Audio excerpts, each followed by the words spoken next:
5 times have passed on our blue earth, when it was snowing and it was very cold. Such periods are called the Ice Age. These Ice Ages spanned hundreds and thousands of years. The last Ice Age on our planet lasted for thousands of years. During this last Ice Age, man lived in caves and went out in groups for hunting. Here and there in seas came down small and large islands and part between islands. A group of hunters took the gems of old world with them, crossed this narrow path, and settled in a new world and then remained here. 11,000 years ago, this last ice age on our earth ended. The sea level rose again, and that narrow, dry path then sank into the deep water, the same path that this group of hunters crossed and came to the new world. Thus, the group between the old world and the new world was cut off. The connection was lost. We call this place Bering Strait. There is also a place in same strait from where the distance between the new world and the old world is only 85 kilometers. But it took the old man 10,500 of years to cover this short distance of 85 kilometers. However, these thousands of years in the new world, who discovered this world and how? What happened to the original inhabitants here? And how did a country here become a world superpower today? I am Taha Tariq, and look, listen, I am showing you the story of the lost land, the history of America. They also laid the foundation of great civilization and established peaceful settlements on numerous small and large islands. Take a look at this map. This is a very old map of this new world, the continent of America. Where there is Mexico today, there used to be Great Aztec Empire, spread over an area of more than 2 lakh square kilometers. The empire consisted of about 500 states and was home to 6 million people. The area south of Aztec Empire down to this point was the center of Maya civilization. This civilization was about 4,000 years old. He made a name for himself in art and culture. After Maya, there was a great civilization in the form of their empire. If you look at the empire today, the American country started from Ecuador and spread over the areas of Argentina. The population of his empire was about 12 million. In addition to these three great civilizations, there were many small and large populations throughout the continent. The island of West Indies were inhabited by Arawak people. Similarly, from Canada to Brazil and Argentina, various Native American tribes were settled all over the United States. They lived mostly in small settlements, or you could call them villages. Corn was their favorite food, which they grew on a large scale. There were about 50 million people in the old world, but the millions of people on both sides were completely unfamiliar with each other. For them, no other world existed, neither in stories, nor on any map, nor in anyone's memory, because the connection between the lands was cut off 11,000 years ago. Yes, it is true that there are some stories according to which some lost people from the old world sometimes reach the island of the new world by mistake, and some of them even wrote about it. A distant alien land is mentioned in Chinese poetry of the 3rd century, some 1700 years before today. In Chinese poetry, this land was written as Fujing, which means out of this world, somewhere outside of this world. The poet wrote that there are beaches of Fujing in the east of the East Sea. After landing there, another journey of 5,000 kilometers to the east leads to another sea which is blue, very wide and infinite. This may be the fusion of United States because the continent of United States is in east of China, and across it another ocean, the Atlantic Ocean, really begins. Similarly, in 458, an Afghan Buddhist monk, Huishin, set out from China with 4 companions to the east. He returned after living in foreign land for 40 years, which he also called Fujing according to ancient Chinese tradition. He also wrote his travelogue in which he wrote about the condition there. 500 years after Huishan, the Vikings of northern Europe also arrived in the United States and established their settlement in the area of Newfoundland where Canada is today. Models of these settlements are still there today. Some Muslims like the Chinese and the Vikings claim to have arrived in the United States in the 10th century during the reign of Umayyad ruler of Spain, Abdurrahman III. In fact, they even established settlements there, built mosques and preached Islam. This is their claim.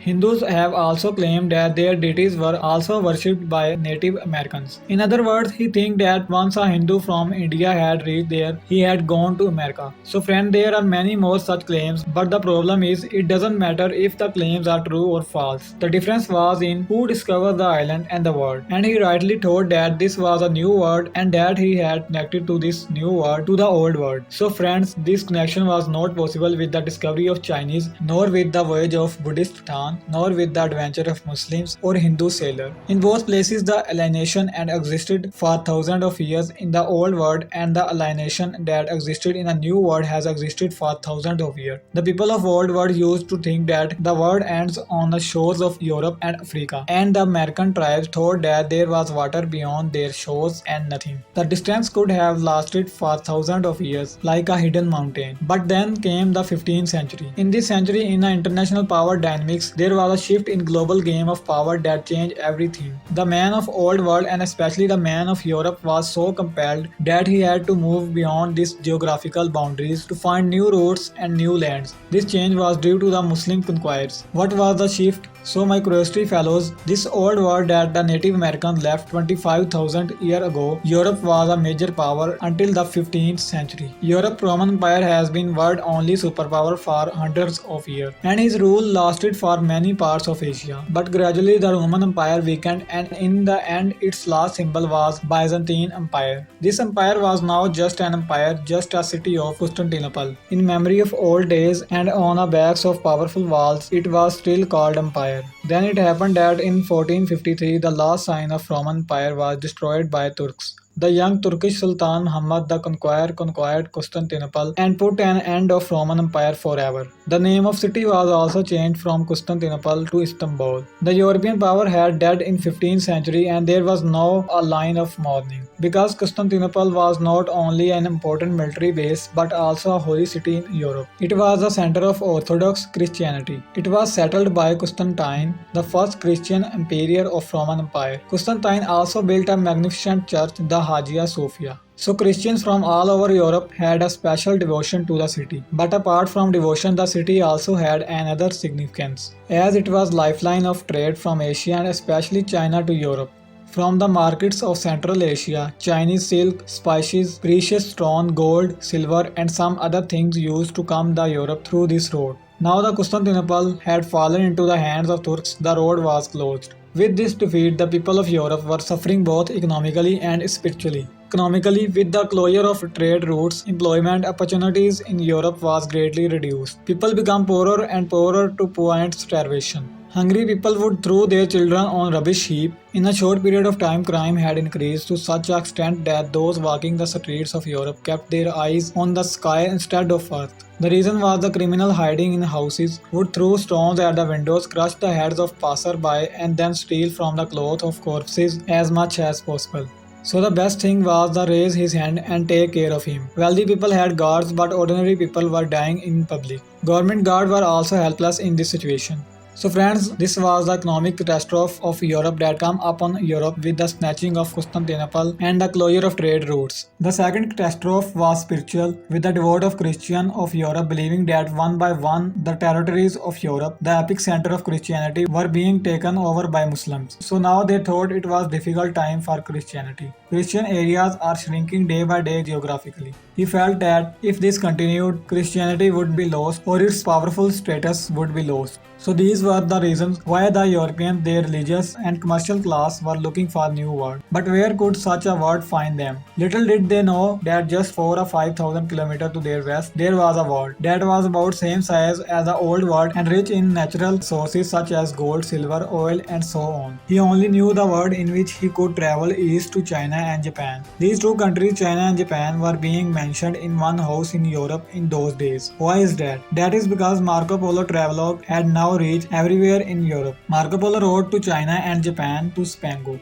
About Japan, he wrote that the roofs of royal palace here are made of gold and door windows are also decorated with gold, and most of the rooms have 2-inch thick gold plates on floor. But the problem was that the land route was now blocked by Turks. There were small and large Islamic states in Mediterranean that constantly attacked European merchant ships. Europe could not find a safe passage from there either. In a way, Europe came under Muslim siege. Another route discovered by adventurers such as Bartholomew Dias was to travel around Africa and reach Asia. But this route was very long, and even a one-way road could be completed in months. Now the Europeans did not understand which way to reach Asia, which was in their interest and in short, so that they can reach Asia and trade through this road and end their poverty. In the midst of this frustration, an unknown Italian sailor appeared. He claims to know the shortest route to China and Japan in Asia. He thought it was a route that would take him straight across the Atlantic Ocean, and that no major country would be threat to him along the way. It was a huge claim that could change the fate of Europeans. The young man claiming to Christopher Columbus was from Genoa, Italy. Columbus had spent most of his life at sea. Like many other young men of his day, he was impressed by Marco Polo traveler. He claimed that he was an expert in finding a way with the help of sun and moon and stars. Educated people at that time knew that the earth was round. So his idea was that since the world is round, if one travels straight from Europe to the west, one would reach Spango, Japan at a distance of only 4,500 kilometers. If Japan got a short route, then China also got it. Columbus thought that finding Asia was like finding a gold mine. Pick up as much gold as you want and bring it to Europe. But Columbus' dream was not just gold and wealth, he also called himself Christ bearer. In fact, in Christian history, there was a legend of a man named Christopher who carried Jesus Christ on his back to cross a river. This Christopher was known as Christ bearer in the Christian world. So Christopher Columbus also dreamed that just a Christopher, the legendary character of history, had Jesus Christ across the river so he would cross the sinking ship of Christianity. He thought it was possible to find a new world for a spread of Christianity, where a great Christian empire like the Roman Empire could be established. So Christopher Columbus began dusting off European courts for the dream of enriching Europe with gold and establishing a Christian empire. He went from Italy to Portugal, from Portugal to England. Everywhere he came up with the idea of traveling west and try to get investment. Now Europe was in bad shape in those days. His back was broken before poverty. There were other reasons, but the fact was that no king or queen was willing to help him. He arrived in Spain in 1485. Spain was ruled by Ferdinand II and Queen Isabel. In Spain, Columbus tried to meet the queen for 7 years, but the queen did not have time to meet because the king and queen were busy expelling the Muslims from Spain at that time. Finally, in 1491, when Granada, the last Muslim stronghold in Spain, was on verge of defeat, the queen called Columbus to her court. Columbus shared his idea with the queen and assured her that his plan was a super plan. He said that the land he was going to explore, that is China and Japan, would bring so much gold that Spain would become rich. Not only that, but the new land of Asia that Columbus will go to, he said would make it easier for the people there to convert to Christianity. And then the Spanish government would spread a Christian empire there. Queen Isabel, out of greed and perhaps some religious sentiment, announced that Columbus would be allowed to sail and finance the voyage. Columbus had his first victory at the Spanish court, but Queen Isabel did not know that believing was cheating on her. Why only from the Queen? What was the deception? What promises did the Italian shipkeeper make to his crew on his quest to reach Asia? It will show you all but in second part of History of America, which you can watch soon. So subscribe this channel for more updates of this season.